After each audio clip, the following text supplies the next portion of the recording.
Please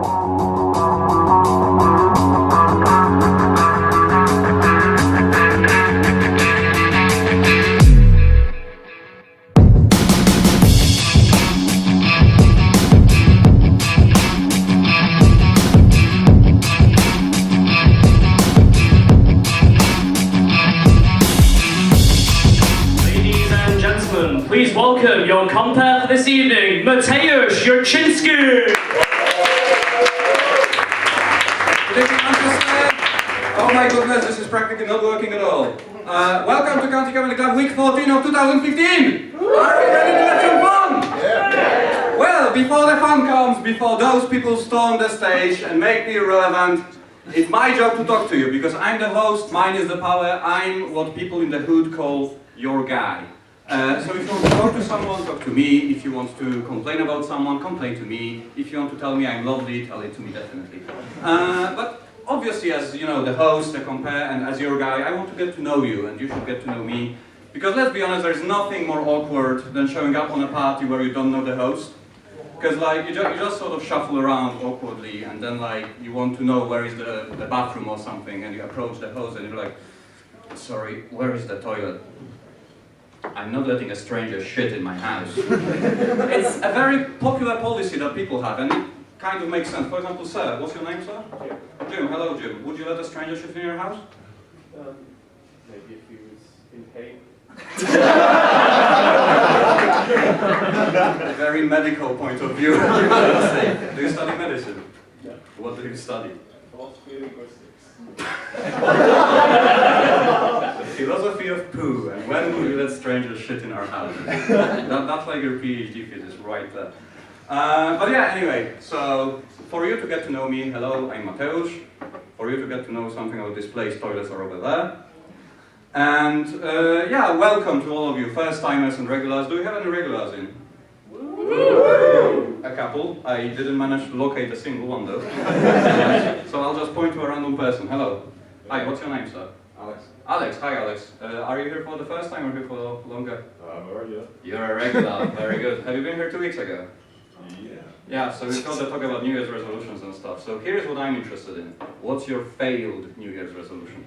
I haven't failed one yet. We're only like a month in, so the rest of it. Only like 1/12 of the way, man. Like what, 8%? You've already satisfied your New Year's resolution in 8%. Come on. Someone has got to have failed the New Year's resolution already. Come on, help me out here. Anyone? This guy is hiding. What are you hiding? Hello, what's your name, sir? Ricky. Ricky. Hello, Ricky. What are you hiding over there? Water.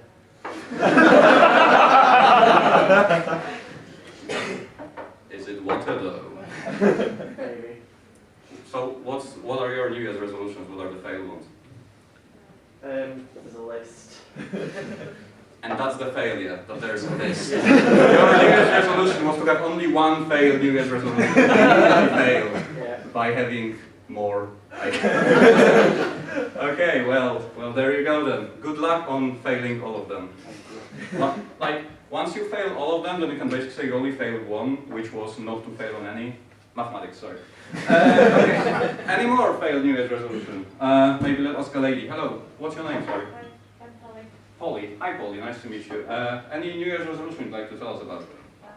I was supposed to run 10k in like 3 weeks, but I definitely haven't trained once. You're my sort of... let's not run ever. Have you ever run, like, at all? Yeah. Yeah? So why not 10k? Have you run 9k? I did it last year. Sort of. I carried you Yeah, last you one. carried me the last lap. Oh, okay, hello sir. What's What's your, I fell over. what's your name, sorry? My name is Callum.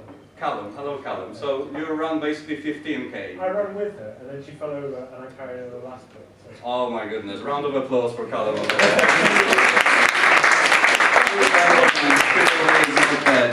We can see it right there. Well done, Callum. Well done. Only after she asked me a few times, and I've lapped her once or twice already. So. Well, you're not a true gentleman unless you first prove your superiority, kind of. So, are you running the 10k next week then? No, she was the only one who got me to the first place. So. Ah, okay. Well, there is a symbiosis over there.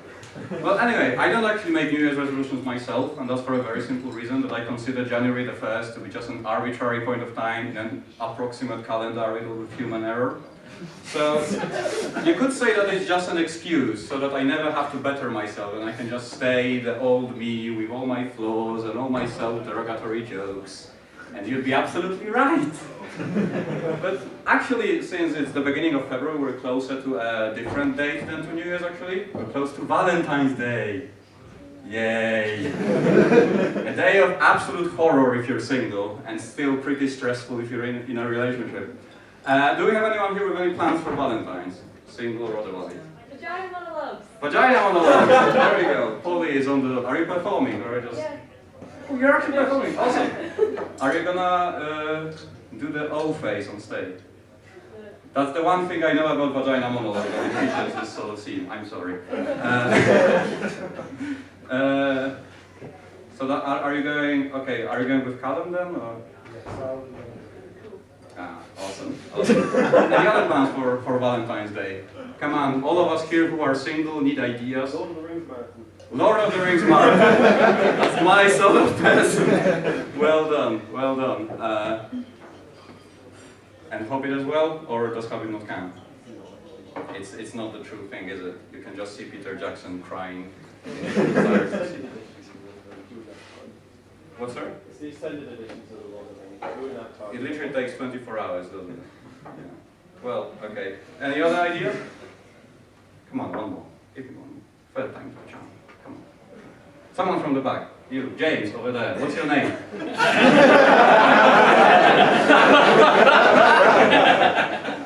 My name is James. I would never guess that. What's your plan? Probably a lot of sleep. A lot of sleep. Yeah. Well, that's just Monday, isn't it? Or Saturday, as I the don't case even know may what day of the week it is. They're all the same. Well, you're giving me so much material here. it's just wonderful. But here's the thing about Valentine's Day, right? Saint Valentine, the guy that it's named after, is the patron saint of mentally insane. That's an interesting trivia fact, isn't it? It's like, oh, let's honor the patron saint of psychopaths by having people get together in crowded places. Like, should the seats in a restaurant be like arranged in a circle, and you could be like, hello, I'm Mateusz, I came here to celebrate Valentine's Day, and then you sit down and start eating or something. It's like, it really doesn't add up when you start analyzing what Saint Valentine really stands for, because on the hagiography, which is the fancy way of saying in how he's portrayed on holy pictures, he is portrayed as a bishop next to a rooster. There is some sort of a big cock joke to be made there, but I'm not going to make it. And also he is portrayed as a person refusing to adore an idol. Because obviously the best way to celebrate Valentine's Day is to tell your SO, I would like to tell you I love you, but I can't today because it would be heresy. I refuse to adore it. Now get in your rooster uniform and I put on my straight jacket. And like the actual list of sort of domains of Saint Valentine is absolutely ridiculous, because he's the patron saint of couples, epilepsy, marriages, the plague, and beekeepers. Like, why fucking beekeepers of all things? Like seriously, what sort of a person was this guy? What is any possible explanation? What is the life you have to lead to sort of, at the same time, be associated with love, disease, and bees? And like, the sort of interpretation I choose to take is that beekeeping used to be an innuendo. It just got sort of lost in the tracks of time, and the only thing left over is that we refer to our SO as honey. That's at least my point of view on this. You can decide whatever you want to believe. But anyway, I think that more or less brings us to our first act. Are we ready for our first act? Awesome. So before we start, a couple of rules should be set in place. So please don't talk to the acts. If you want to talk to me, as I already mentioned. Put your phones on silent if you haven't done so already. If you have to leave during the show, then please don't. Watch out for that camera over there, not to knock it over or anything. The camera that Tom is wonderfully pointing at. He's so good at pointing, it's incredible. It's the one skill he has. Yeah, but what I would inaccurate. What I would like to learn tonight is which domain of Saint Valentine is the strongest. So let's make the stage left part of the audience symbolize love, and let's make the stage right of the audience symbolize beekeepers.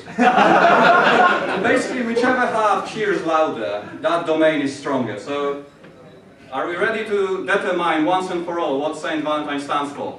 Yeah. 3, 2, 1, go crazy!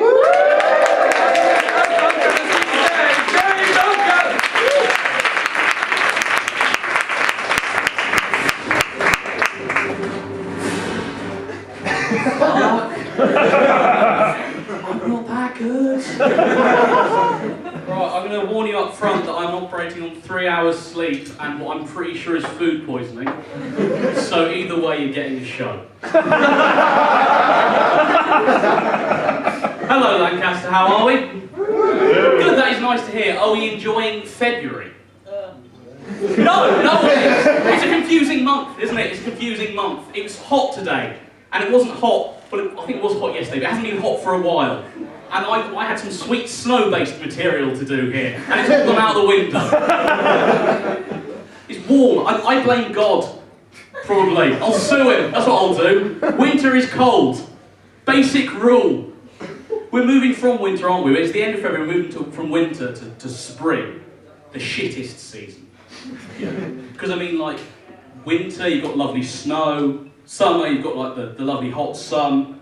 Autumn, a pumpkin. But then in spring, you've got nothing. You've got like, oh, there's a daffodil and there's a lamb running past. It's just pleasant, isn't it? There's nothing there. The lamb never comes back. Not for any of the other seasons. Rude. Actually, you know what happens to the lamb, guys? At the end of the season. And then you're eating lamb for the rest of the year.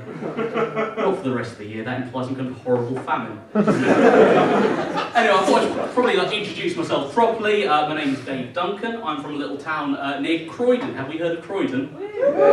I'm sorry. We try and stop ourselves. The government have tried, but like any kind of disease or filthy rat, we just kind of go through and stab something. Croydon is the only place where I've seen a mother scream abuse at a child that she was breastfeeding at the same time.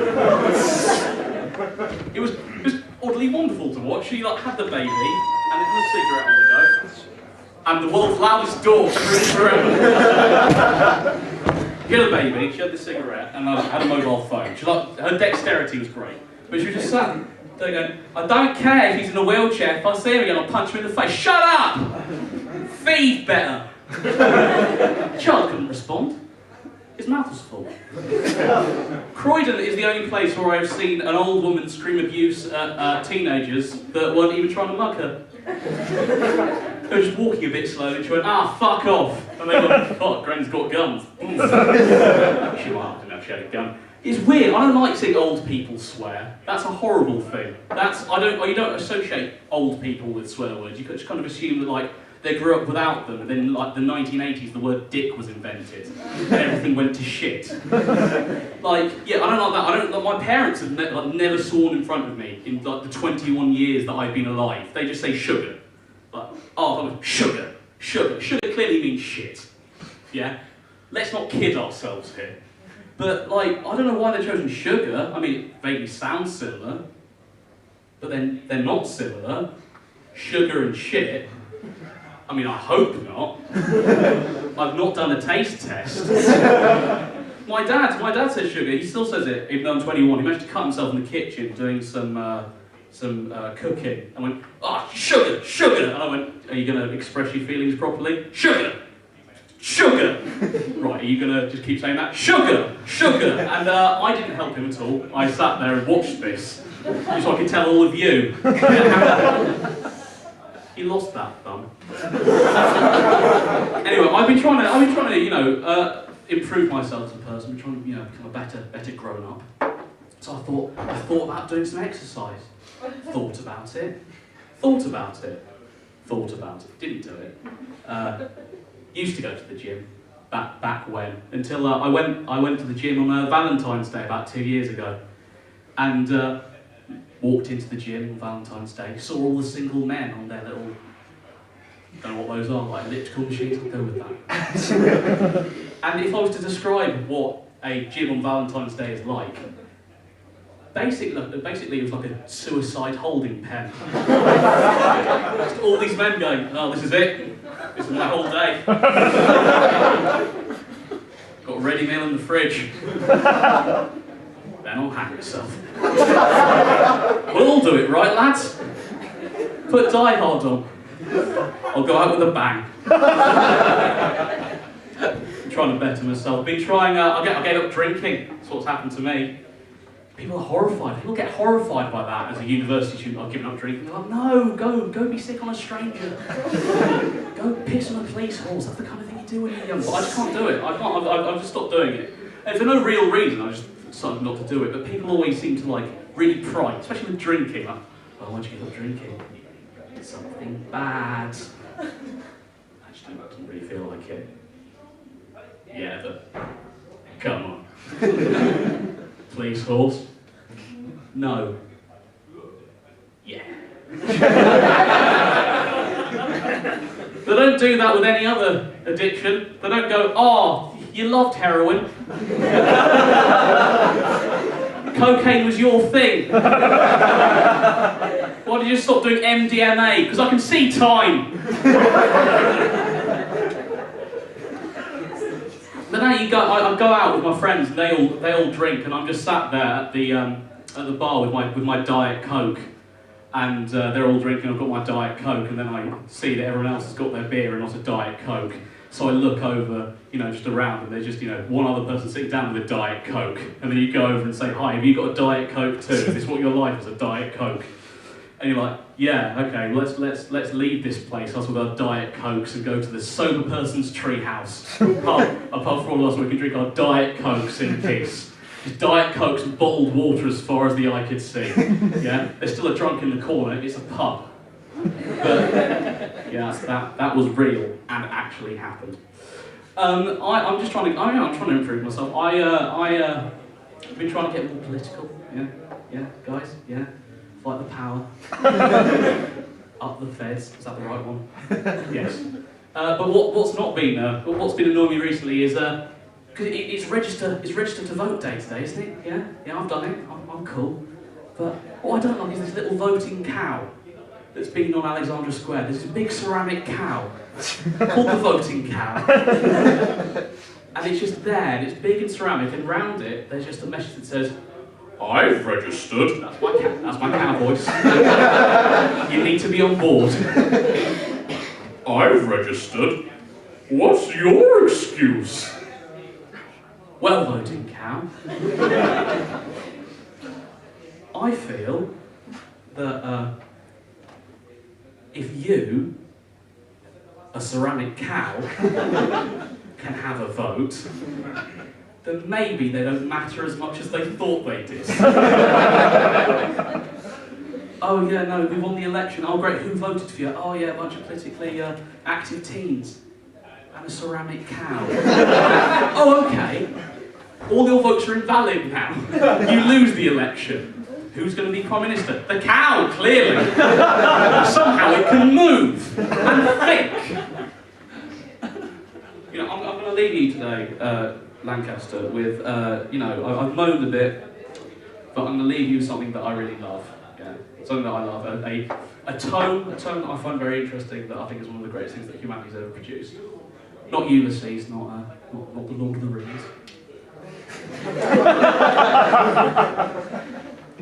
Chat magazine. Have we read Chat magazine, ladies and gentlemen? No, guys, you're missing out. It's only £1.80 something.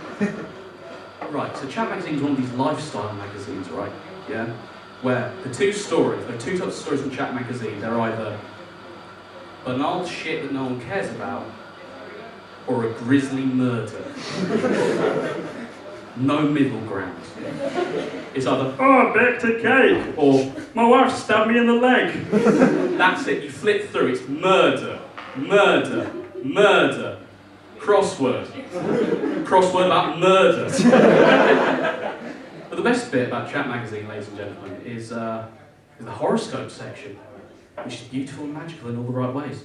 Because instead of using like all the star signs, what they've done instead is got a bunch of babies and put hats on them that represent all the it's terrifying. With hats representing all the different star signs, which is horrible. It is horrible. You don't put if you're Libra, you don't put like a pair of scales on a baby's head. Their brains are soft. They'd be crushed like a soft summer fruit. Like the Taurus one just has like these horns, like a horrible little devil baby. And that baby's mother has to look at it and just pretend that was okay for that day. She'll never unsee the horns. The worst one though is Gemini. Because Gemini are the twins, right? So this baby just has two other people sticking out. Like it was a triplet that has just absorbed two other people. And will just spend the rest of its life going, I am the giant baby. Excuse me? Yes, triplet. Oh, I don't understand what's going on. Can I die now? No. I have to predict a bunch of fortunes for the people who read Chat Magazine. Can we just say there'll be a murder? Probably. That's not how the giant baby, works. I'm the other person. Can I can we leave? No. No.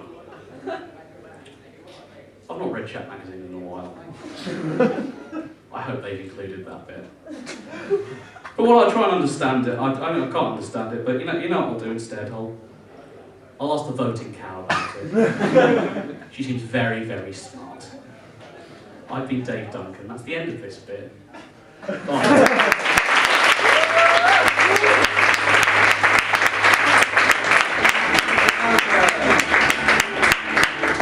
Oh my goodness, oh the babies. But yeah, there's a thing about horniness that bothers me. Namely, in Polish, if you say you're horny, it means your SO is cheating on you. And just the correspondence between being horny in English and being horny in English, in Polish, and then being horny literally, it just disturbs me. But anyway, I'm reasonably sure that beekeepers won this round, don't you think so? I think beekeepers are right, so stage left should really step up their game. When I was... Sorry. Perfectly fine. When I was over there, I noticed that we have a side audience here. Hello. That was the coldest reception I've ever done. That's saying something, really. Hello. What's your name, sir? Grace. Hello, Grace. Tell me, is there a Saint Grace?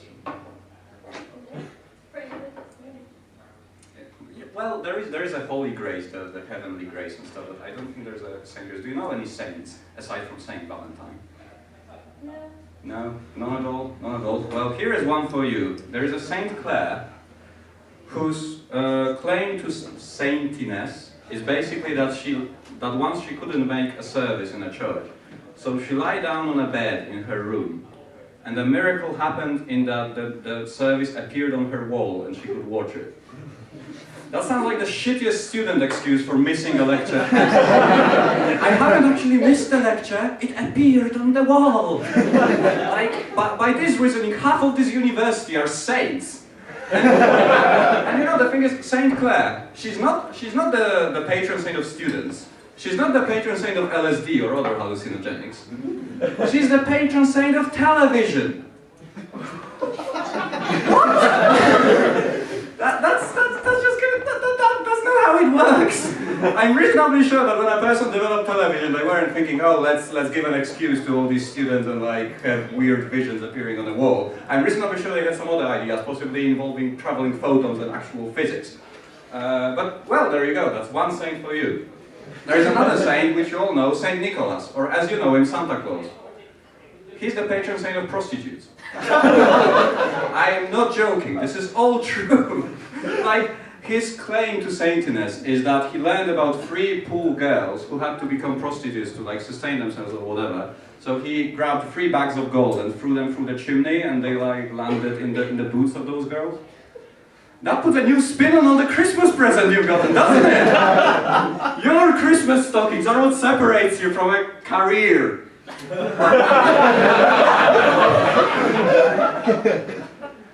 And finally, there's my favorite, who is Saint Denis. He's a guy who got beheaded, and that's basically it. And he's the patron saint of migraines. That's the fucking understatement of the century. This is like saying that Jesus Christ was sponsored by the letter T in Sesame Street. That's not how it's all supposed to work. I mean, I always thought that the claim to saintliness is when you've actually like done something to help someone out. How does getting beheaded help migraines?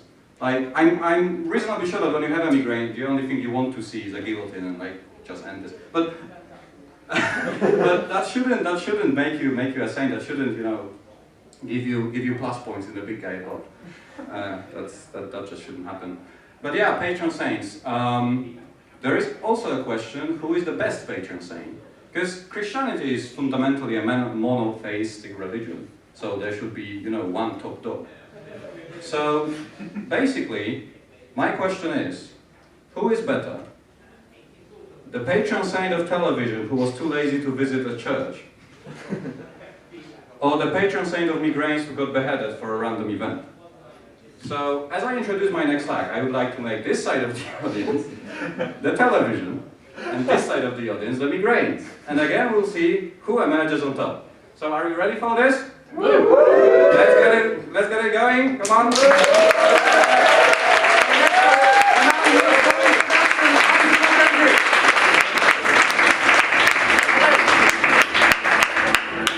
Ladies and gentlemen, now tonight I would like to speak to you for a little while. I want to paint you a word picture or two. So the other day I went on the bus. Turned out to be the bus journey from hell. Literally the Beelzebus. Okay. First of all, stepped on to said bus and found that the driver didn't have any change. Hence, he gave me a promissory note redeemable at my nearest bus complex.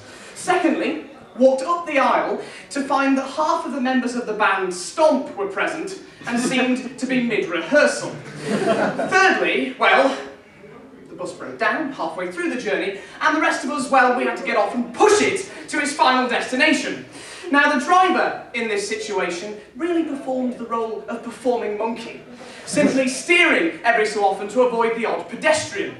And yet, when we got there, to save face, we got back on the bus so that it didn't arrive in convoy with its passengers behind. We all said thank you to the driver before leaving. Now, this is something we all do. I think it's completely ridiculous. You see, if you were to go to a restaurant and the waiter were to run over to you, launch the food into your face, and then you tip him afterwards for his technique, we would all think you somewhat wrong in the head, or so I believe.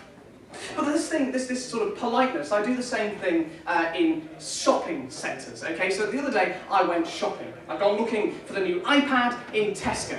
Now, I don't know what it is about the new iPad. Maybe it's the fact that it's sleek, it's sexy. Maybe it's the fact that I don't have a paperweight that costs $1/3 of $1,000. Or maybe, just maybe, it's the fact that the entire production process is carbon neutral. Alright? Although in light of the recent BBC Panorama documentary, carbon neutral for Apple probably means that they turn the heating off in the sweatshops. But I digress. So anyway, wandered into Tesco, marched straight for the iPad. Found, to my horror, somebody was already on the iPad. Let's, for sake of argument, call him the Hogger. Alright? Now, the Hogger was on the iPad. What was I to do? Perhaps wander over, make myself known to him, say, if you're finished, could I have a quick look? Or maybe wait just out of his eye line, maybe so he could sense that I was there. No, I didn't do either of those things, largely because I'm an incredibly socially awkward person, and so I decided to browse literally anything else in the shop to avoid a confrontation. Moving around, looking at home appliances, looking at toasters, juice makers, blenders, just to avoid talking to him. But then, I clocked somebody else doing the same thing. Somebody else was browsing, aimlessly. What were we to do? Let's call him, for sake of argument, the challenger. Were we in the challenger to have some sort of tribal dance-off to see who was worthy to look at the iPad next? No, because that would be ridiculous. Instead, we began to browse and counter-browse, moving in between, looking at an iPad over here, maybe moving to look at an ergonomic cushion. And it was this ergonomic cushion that was my downfall. Almost.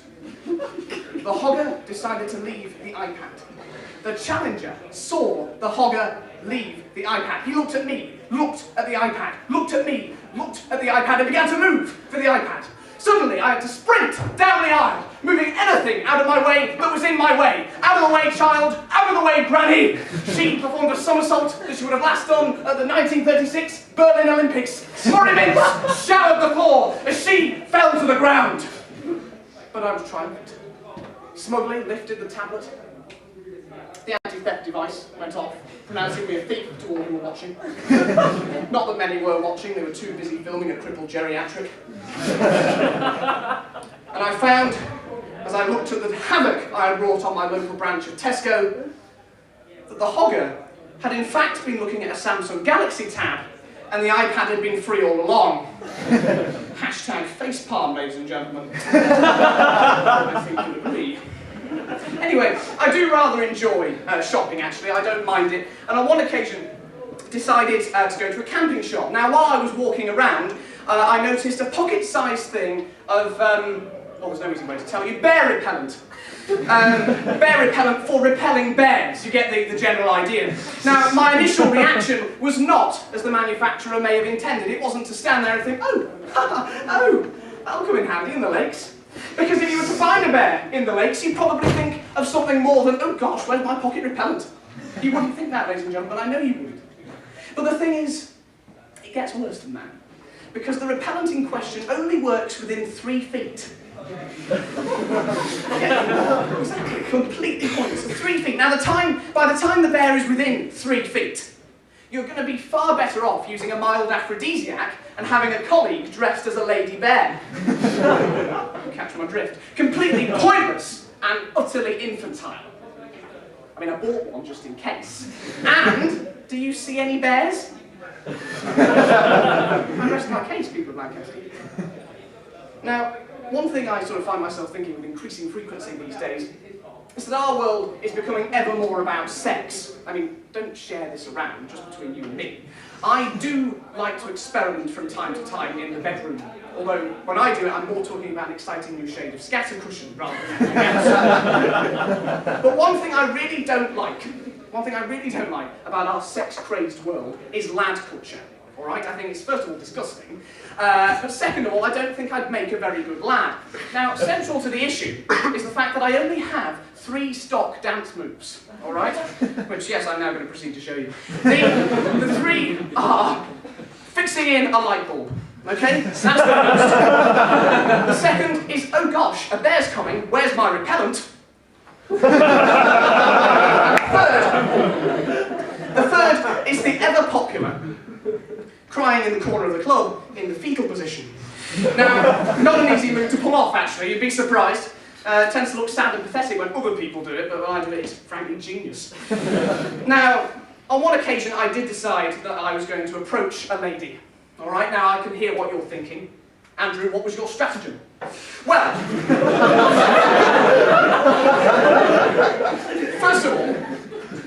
First of all, I waited for my favourite song to come on the jukebox. I gather they still have those in these establishments. First of all, waited for that. I'm so excited by the Pointer Sisters. And next, what were we going to talk about? Well, first of all, I thought, maybe we can talk medieval history, but then I thought, no, stupid, Andrew, stupid! She's an eligible lady. All the boys will have been talking medieval history, but that's Instead, I decided to pull out and deploy a revolutionary new dance move. I began to hoover towards her, hoovering as I went across the room. Instantly, she saw that I was a man with whom she could do business. Sorry, that sounds a little bit suggestive. Instantly, I was a man with whom she was impressed.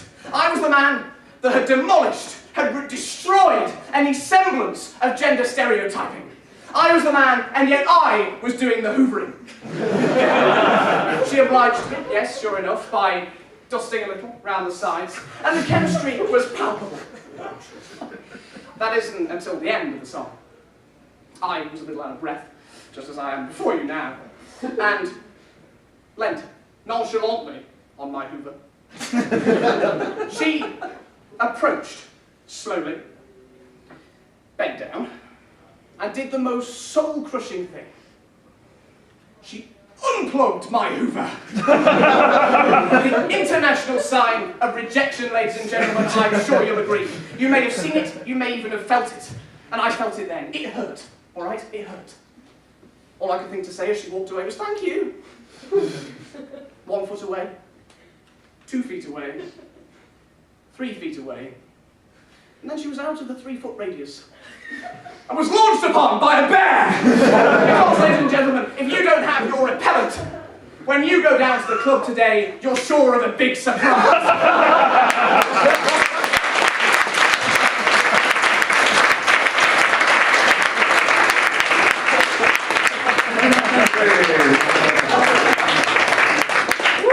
Alright, awesome. So, we have one more important date coming up. Very, very soon. The motherfucking Pancake Day. I have a question. What is wrong with pancakes? And I answer absolutely nothing. So, sir, hello, what's your name, sir? Luke. Luke, hello, Luke. What's your favorite pancake filling?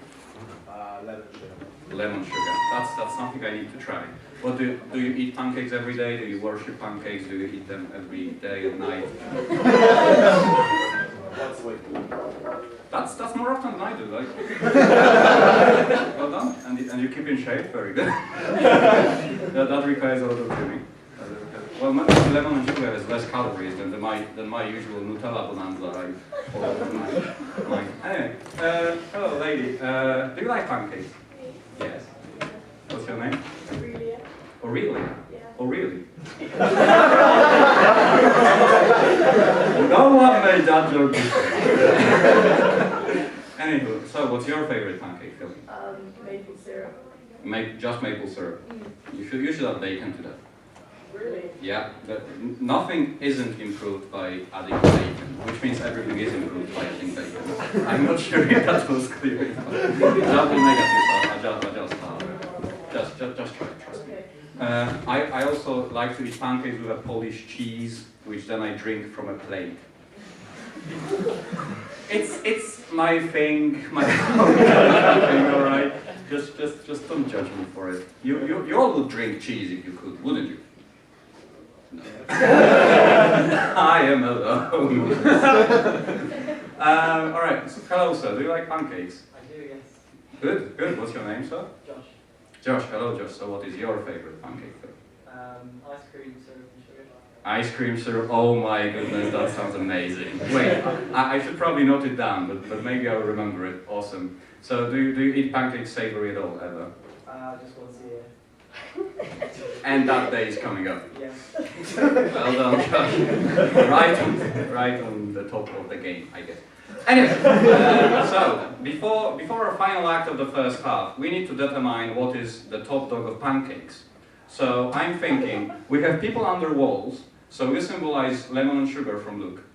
We have people over here, so you symbolize maple syrup. And we have people over here who symbolize Josh's, that would actually, wait, no man. Who symbolize Josh's sugar bonanza diabetes pancakes. So, can you please make some noise for my final act?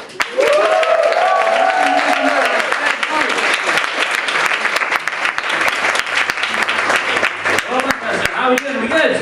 Yeah, good. Are you guys ready for some observational comedy? Yeah. Cool. The stuff I've got for you today is good. I've spent at least 3 hours on it. It's good. It's good. It's stuff I've sort of observed and noticed about kitchens. We've all got kitchens. That's the first one. That's not true. I don't have a kitchen. I just have find stand-up routines, but that's fine. That's fine.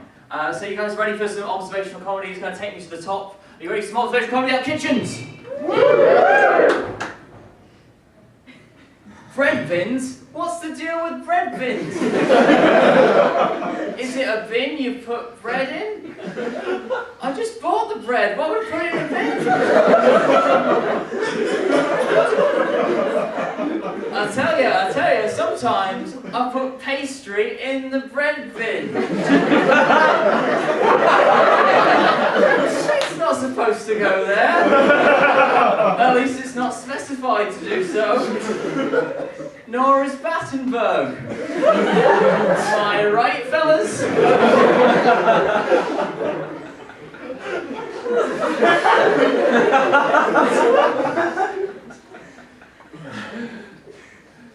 I wonder what they call it in America. Do they call it bread trash cans?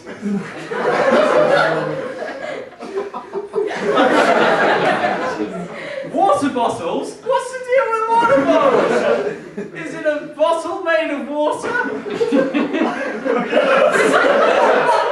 You can't store liquids in liquids. Unless you have a water bottle, that's a vicious cycle.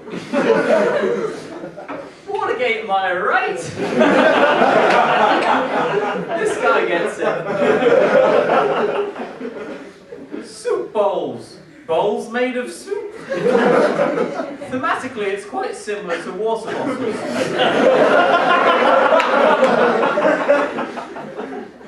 Fridges, yeah? You've ever noticed about a fridge? When you open the door, there's a light on inside. Is it always on or only when you open the door? You never know. So it's a bit like Schrodinger's cat. I'm not sure if that was the name of the cat, but I put it in the fridge. So, the other thing about fridges, they hum, don't they? They hum, but not to any discernible tune. They're like, hey fridge, let's sing the Cheers theme. That's the spirit.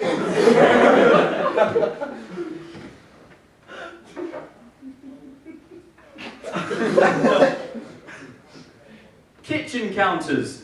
1.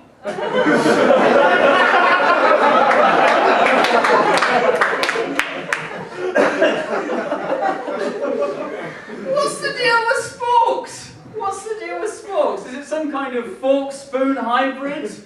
Yes. But how did that happen? Did like a fork and a spoon have a child? Because if they did they spoon or did they fork? Or did they fuck?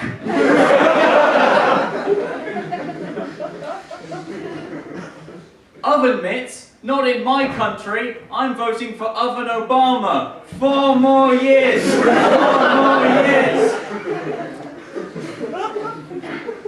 Do you ever notice when you're home invading in the kitchen? You ever notice when you're home invading in the kitchen? It's just an old lady who comes in. She's always like, oh, what are you doing in my kitchen?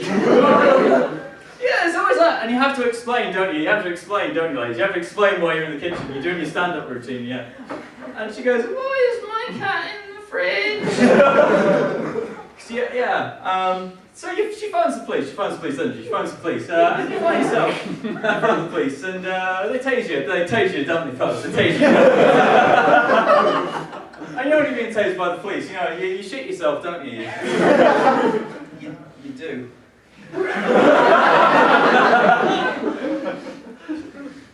Police cars, am I right? Is that like a car that police cars?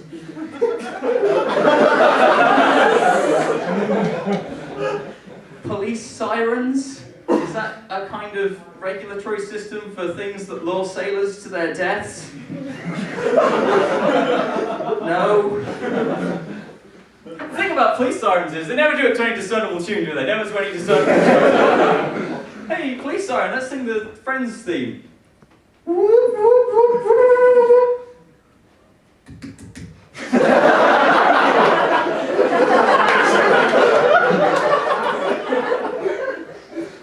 know, we've all been in front of a judge. We've all been in front of a judge, haven't we?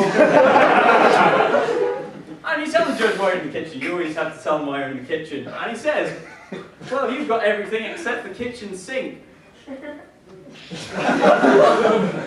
See, if I'd have said that, that could have worked as a closer for the thing, but now you said it, I can't take credit. Surely you could just tell them that you said it. No, that would mean that the routine would lack sincerity, and then notice. That's it, no coherent punchlines for a month. And I said to him, woozle wazzle.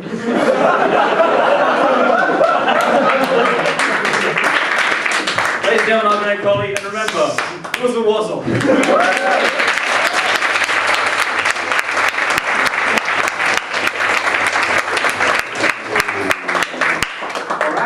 That actually is more or less it for the first half, but before we all go for the interval to get ourselves drinks and refresh ourselves, I actually have a mission for all of you.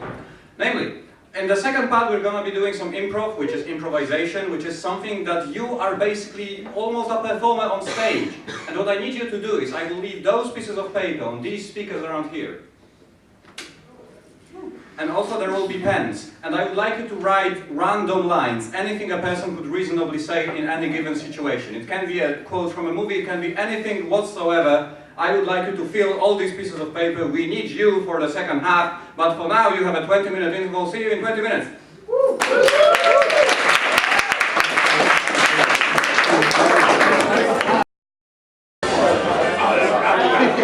Ladies and gentlemen, please welcome back to the stage your compere for the evening, Mateusz Jurczyński. So, improv, right? That's gonna work slightly differently than the previous half. I hope everyone got their drinks, I hope everyone's comfortable, I hope everyone is ready to shout at me. Because in improv, what we're gonna do from time to time is that I'm gonna ask you for something and I will expect to have it shouted back at me. So, just to practice it, could everyone please shout their own names? If you don't know your name, then shout mine. It's Mateusz. It's definitely simpler than whatever name you have. 3, 2, 1. Mateusz! All the people who know me actually shouted Mateusz. That's the effect I heard people. Okay, shout the name of your favorite celebrity. If you don't know any, shout mine. It's Mateusz. 3, 2, 1. Mateusz! Now shout your darkest secret. If you don't have any, just shout my name. It's Mateusz. 3, 2, 1. Mateusz! Someone pissed his pants. Anyway, no, okay, improv. How improv is going to work is that we're going to have various games. People will make scenes using only their minds, making everything as they go along, and being generally funny, awesome, and wonderful. And the good thing about me in this case is that I can just sit on this armchair and watch the show, just as you do. So, for our first games, I would like to welcome Michael and Tom to the stage. Our first game is called Whose Line, which is where we're going to use some of the lines that you wrote down. You wrote down so many lines that even considering the usual proportion of dick pictures, there are like 5 suggestions in there. Well done. Okay, in Whose Line, basically, those two people will make a scene, and from time to time, they will pull out one of these lines that they obviously have never seen before, and introduce it to a scene and make it make sense. So, as a starting suggestion for these two, can I please have a relationship between two people? Father and son. I had brothers, father and son. Anything else? Co-workers. What? Co-workers. Co-workers. Mother, father and cow. Mother. Father and cow. No. How is a cow going to introduce a line? I think we'll stay with brothers. Is brothers fine with us? Okay, so brothers, Whose Line? Take it away. Do you know what really bothers me about our dad? What is that, brother? It's that bloody thing he keeps saying. Would you remind us all? Certainly. Well, one of us is going to have to change. It's always weird, because there are 3 of us, and he's beaten both of us, and That's what you get with bloody triplets, and the third one isn't even around. No! Oh, He's never around! never around. Never around! Never around. When will this end? Dunno. Oh, but actually, I phoned up Dad the other day, Because I needed him to help me pay my rent. It's not going well, by the way. And he said to me, Sorry to hear that. no, you are the wind, Billy, my wings. Always singing songs. yeah! Always singing songs, Alex. He wasn't even singing it to me, I just phoned him up. He was halfway through a performance, because our dad is a lounge singer, and he just went straight into it. And so hence why I still haven't paid my rent. I'm being bitter, by the way. So- Hence why I still haven't paid my rent. So you're still on for next week, yeah? When Oh yeah, we're going to see that family counsellor. You know Dr. Gray? Dr. Gray. Dr. Gray. Last time Yeah. I went, he said, Mr. Gray, we'll see you now. I worked that one out. I mean, that would be what they would say. Yeah, his name is Dr. Gray. Well, Dr. Gray is a very good slogan. It's a jockstrap full of hedgehogs. What he wants to do is sort of make people, break them down to the core of their psychosis before they go in. What is cool is when you go to see him, he just has a jockstrap full of hedgehogs, and he swings the bastard around. It's a powerful swing! And he hurls it out the window, and you say, "What'd you do that for?" And you say, "So you're now thinking about that and not your problems." He is a great guy. Great man. I haven't actually read that one yet. That bloody triplet of ours. Oh, he makes me seethe. Your king is no match for my pawn. What? I know! I read it on a Christmas cracker. It's all those nonsensical Christmas crackers he kept sending round. Yeah. God, I remember that Christmas dinner when I said, "Oh my, where did I leave all the sausages?" And I was looking for them for so long, and it turns out he'd taken the whole bloody lot. He ruined Christmas. Oh. Bloody triplets. Oh. Bloody dad. Bloody triplets never around. Oh. I'm glad that we're so close, though. Sick reference, bro. And see. I think with the amount of suggestions we have, we should see this game again. So I will summon Andrew to the stage, and I will summon Ed to take my place, as I will take part in this scene. Move on.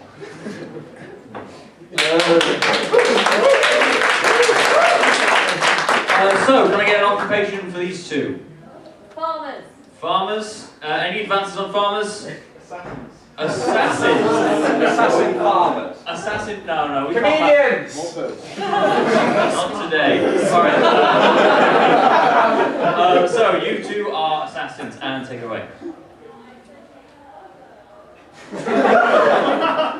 Listen to me, boy. We have never assassinated such a target before. Exactly. My sentiments exactly. I have too many books. Right there. All these things. We could use one to assassinate him. A book, really? Don't you know the first rule of assassination? That does not go in there. Just doesn't. Alright, okay, alright. We would need him with an exposed rectum to use a book. We can't have this. I feel that we should perhaps think about, first of all, actually, who's the target? The target is the Queen herself. The Queen herself. That's my secret. I'm always angry. To assassinate the Queen of Luxembourg, because we wouldn't be the Queen of UK, right? That would be treason. And she's great. Yeah, she's yeah. The Queen of Luxembourg. There's only one way of getting to her. Listen to me. Shut up, drop your pants and start basting that turkey. Come on, strategy, come on. Basting the turkey, basting the turkey, come on. I don't know why I'm basting with my foot. I don't know. Right, tell me what basting is. This is the best camouflage in the world. B for camouflage, A for camouflage, sting for assassinate sting. I just thought I should warn you now, I'm Farticus.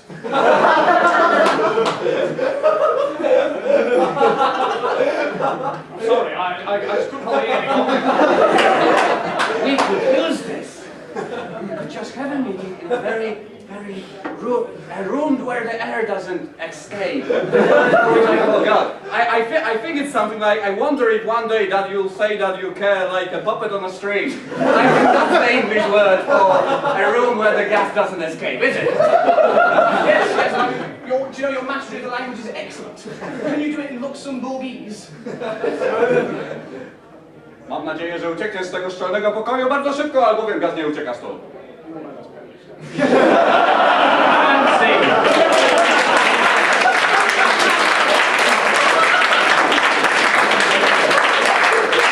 And that's how you make fun of your home country. Anyway, for our next game, I would like to have Steven and Ed on stage. And this game is serious business. This game is called Mary Berry, and no one knows why. For the start, those two people are going to make a very, very serious, dramatic scene. And then when I clap, it will become as usual, so absolutely fucking ridiculous. So what I would like from you is a dramatic situation, a situation with lots of drama and weight. Funeral. A funeral, an operation room, any advances on this sort of stuff? Rescue at sea. Rescue at sea. Okay, let's do rescue at sea. How do we feel about that? Yeah? Good. Rescue at sea, Mary Berry, when I clap you become silly, go! Did you see my son? He was around here somewhere. No, this ocean is expansive. We just had him on board. We were just going on a sweet fishing trip. It's okay. Where is he? Oh. Boy, where are you? Hey, this rubber thingy. Okay. I know. Let's see if we can get the Coast Guard. The Coast Guard. That wants to do. Okay, get the Coast Guard here. Hello. How are you doing?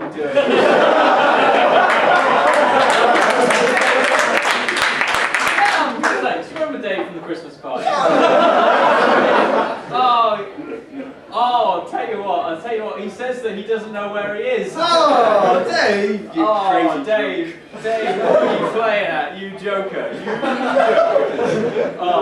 What use is a satellite phone these days? You just chucked it in the sea. Alright, that's fine. I'll just get after it. Run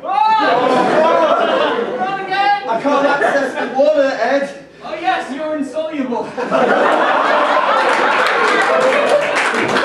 And see. The insoluble Steven, or the most useless superhero in the world. I would like to see this game again. I would like to invite Michael and Andrew to the stage. And another serious, dramatic suggestion for those people. Come on. The sinking of the Titanic. We already had sea.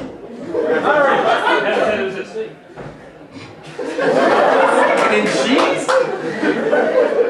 Rescue at sea. Not at the sea, though. A love triangle with two performers. We're professionals. We're professionals.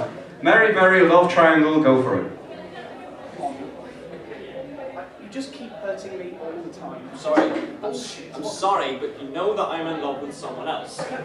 Yeah, I know. You didn't have to blanket it across the whole of town. Why couldn't you just be more discreet? Because I can't be discreet, you understand? I can't be discreet with this person. I'm sure somewhere we can work through this. We just need to... I can't be discreet! I'm in love with the largest human! So big! The biggest person in the world! So big, they orbit! I see them 12 hours at a time. It just hurts that I can't satisfy you like he can. Well, he is the biggest person. You can go for 12 hours. You say you see him 12 hours a day. That's all you do. Well, the other 12 hours I spend with you, I still have feelings. I'm just not the largest person. So many ways. We can. We can do. What about the three of us? We can make it work together. We could go and live on the largest person. Together. The two of us. I like it. This is why I married you in the first place. This is why that's not why I married you in the first place. It seems an events have brought us to this. In a sense.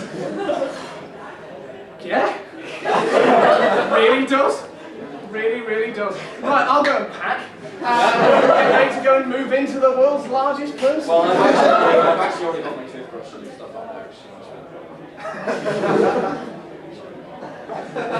Shit again. And see. Right. Okay then.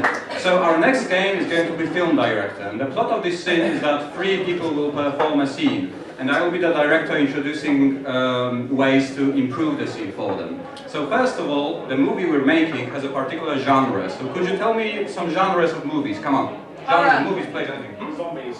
Zombies. Sci-fi. Pirates. Dystopian teen drama. Okay, zombies, sci-fi, and dystopian drama. That is wonderful. And also, because we had budget cuts, we need to do some very ham-fisted product placement. So could you give me some products that they could endorse in the movie? Eggs. Eggs! Durex. I'm fist. A ham fist! Inflatable nativity scenes. No. No. Yes! We're not making a scene about inflatable Jesus. Come on, a product, anything. Pancakes. Oh, oh yes! Yes! Oh, don't fuck it up. Anyway, can I welcome Dave, Tom and Steven to the stage. Tom and Steven are going to start with Dave a little later. And on your suggestions, the title of the movie is When Will It Stop Burning? Your starting suggestion is sci-fi and you have to ham fist a ham fist. When will it stop burning? I don't know! Listen, there must be some reason behind this. We can find out. I'll check the manual. Right. Where's the water? No, listen. It says water will only make it burn more. I think we should try that. I know. Okay, let's try some water.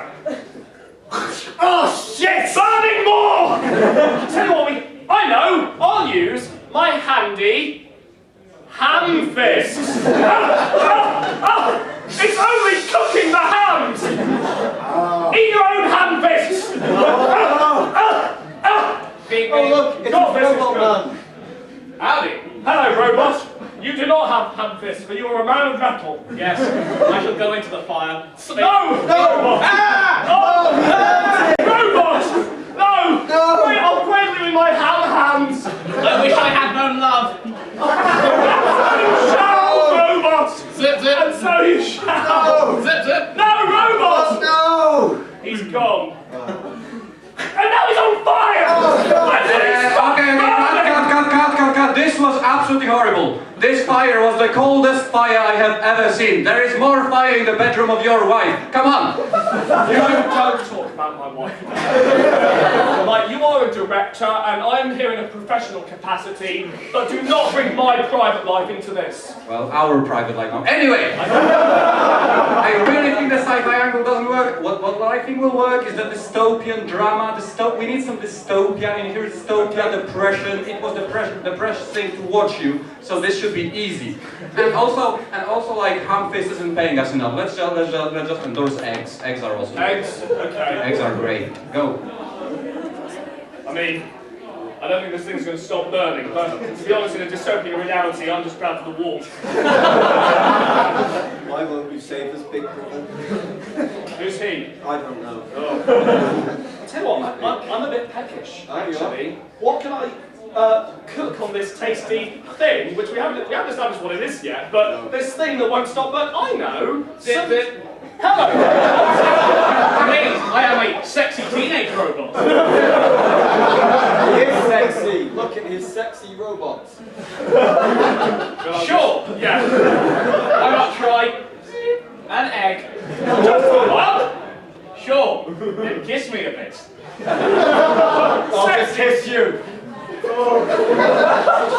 Always the third wheel. Between this human flesh form and this robot. Yeah. But you wish. Oh no! Why everything off? God. What the hell was that? It was real. It's real. Stop with the technophilia, Steven. I talked to you I about love this. it. You fucked a toaster yesterday. I can't help it. Just fucking stop, okay? You know what we need in here? We need dead people. We need zombies. That's what we need in this scene. So zombies is your thing now. And do you know the one thing that repels zombies? Pancakes. Motherfucking pancakes. You better give me zombies with pancakes now. Go. Don't stop burning. Yeah, I'm glad for the warm, because to be honest, if we're living in a world with zombies, that is also a dystopia, but I'm not going to question it. Oh, God. Yeah. I think they're trying to get in again. I think they are. I can hear them moaning. Zip, zip. This is a zombie robot. No, this is our friend Robot. Oh, yeah. Zip, zip. How are those zombies doing, Robot? They are dying because of a weird buzzing. Pancakes! Pancakes! What? Oh, no! Stop it, zombie! Oh no! Robot, listen! Why did you buy me? I am really We salvaged you. They just wanted to make you suffer. I'm sorry. Just listen. Robot, stop. Will it cheer you up if I got you a toy to play with? I am dying. Cut. This was amazing. Get off the fucking stage.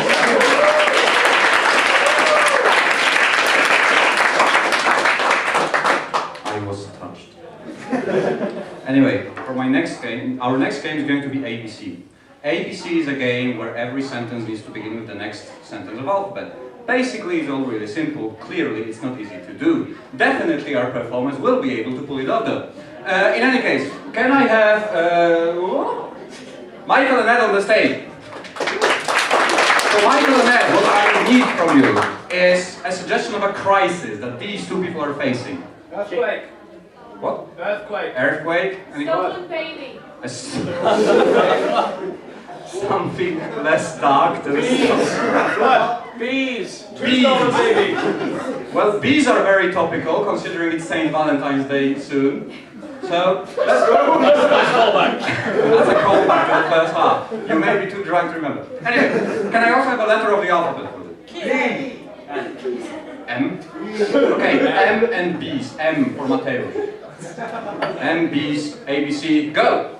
My, what a lovely apiary you have. No question about it. This is the favourite part of my mansion. Oh. There's been a break. Pardon? The apiary, the bees, they are escaping. Really? Should have checked twice. The structural integrity of the apiary. I could just say beehive because people would get what that is rather than apiary. Yeah, I thought that too. Twice is too often to check the beehive. I often find that once is enough. Understand this, Lord Melchett. Your beehive lack of interest in its structural integrity is what will lead to our ruin. Verily, I shall respond to yourself, Lord Hapworth. I need a favourite part of my mansion and its grounds, and they will never escape. Well, it is an empty beehive.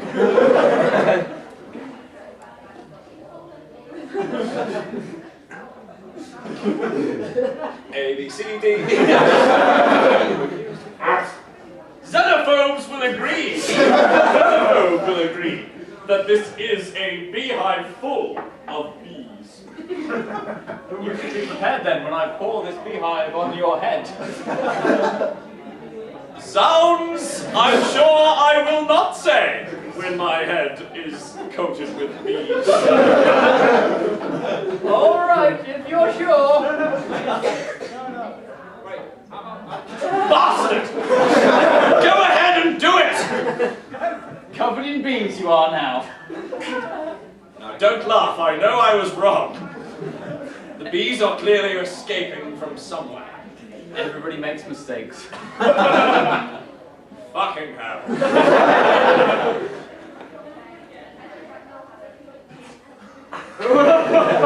Hold me, Lord Melchett. I will. Just until the bees leave. Catastrophe awaits us all. A small hive of bees has escaped my estate and they are surely heading back. Lick the honey off me.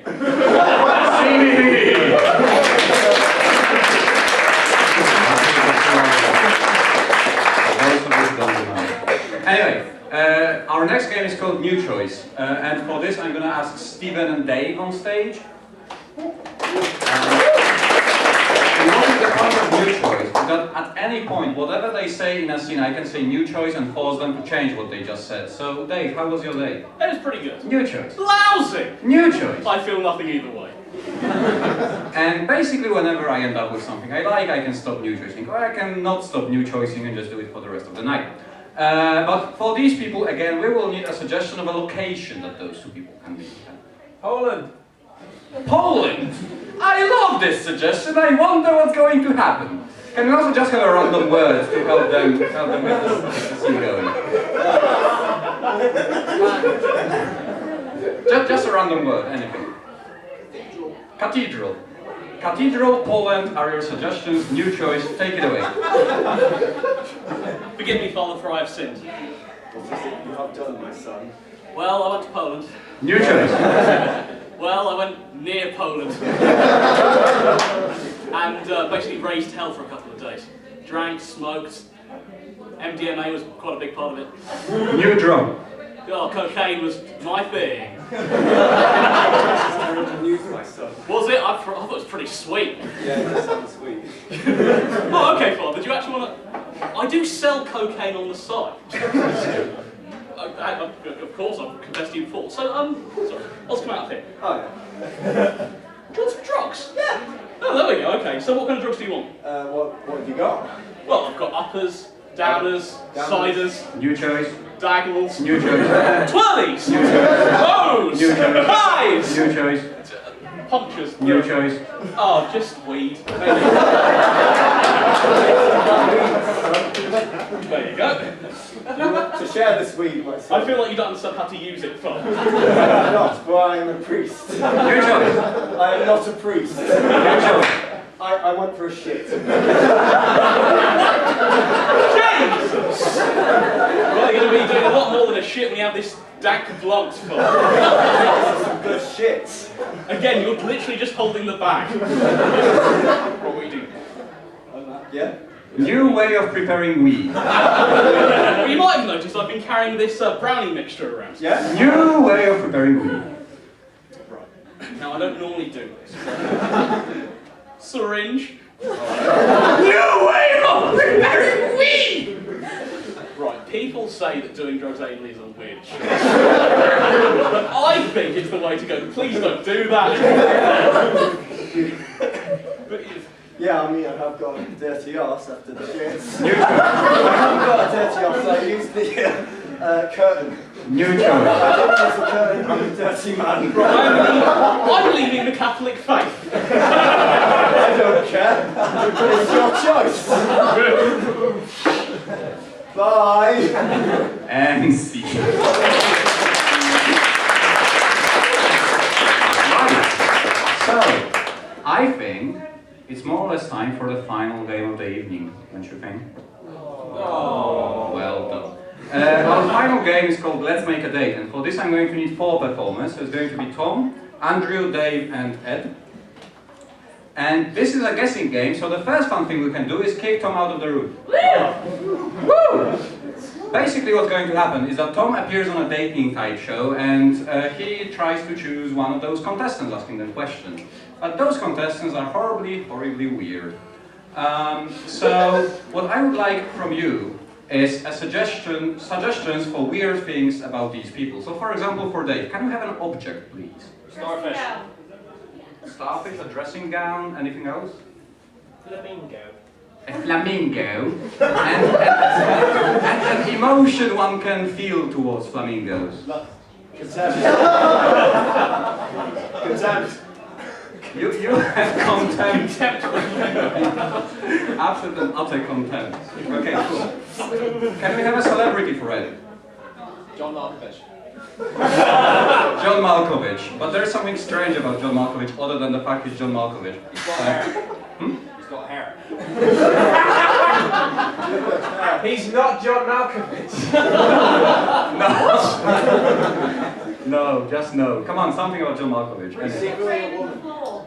Sorry? He's afraid of the floor. You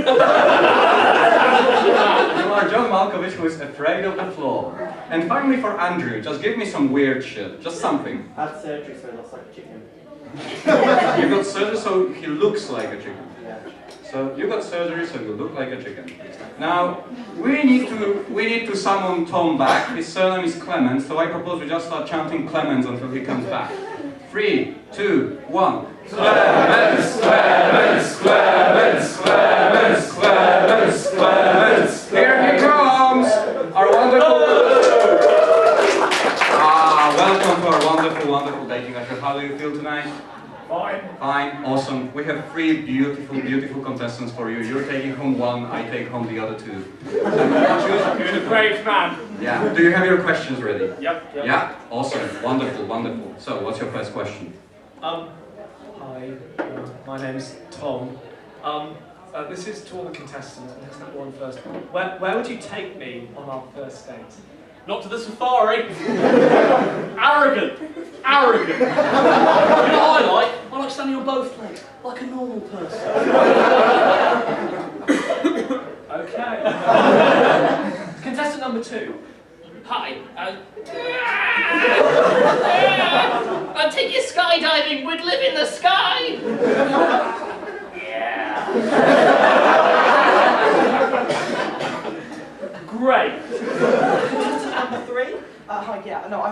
undergone a fair amount of surgery, so I don't know, probably the outpatients ward. Very romantic. Very romantic. Again, this is for all the contestants. I feel the mic's in. What are you passionate about? Yeah? You know what I'm passionate about? Making sure that I don't fucking get around. You know what I like? I like conserving salmon. Lovely pink salmon. Yeah? Rare! And then these dickheads just go, Also standing on 2 legs. I cannot renege on that one. Okay. Contestant number 2. Well, I'm quite passionate about my film career, which includes Lovely Red, and I'm also passionate about living in space. All the time. Just not being on the Earth. Wonderful. Contestant number 3. Yeah, I mean, I'm pretty passionate about eggs getting laid. For what? Eating. See any eggs of those fucking things given to me? Great, yeah. Okay, and this is again to all the contestants. What really makes you angry? Number 1. I feel if I told you, this would be over quickly. But you know what makes me angry? When I go in the zoo, they're just sat, you don't even see them change legs, do you? Change fucking legs. Dickheads.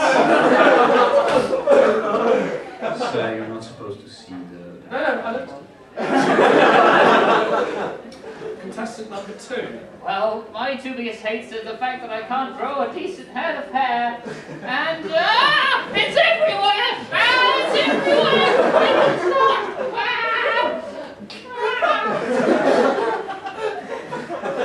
Sorry, I asked you another question. I'm just fascinated. What's happening here?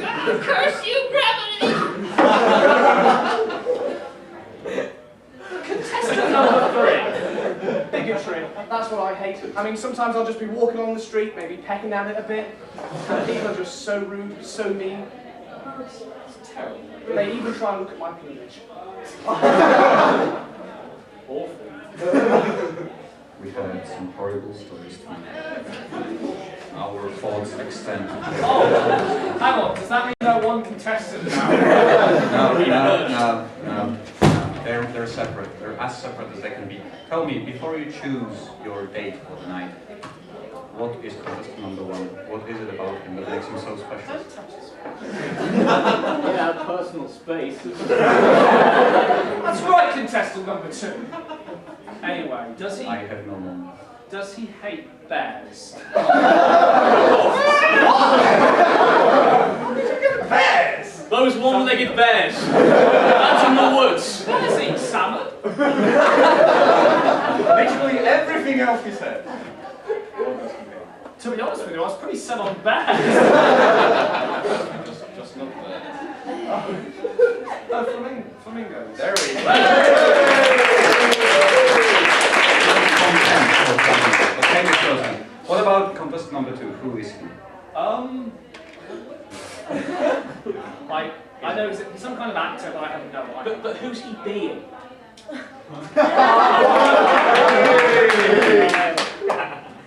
He's not Erin Brockovich.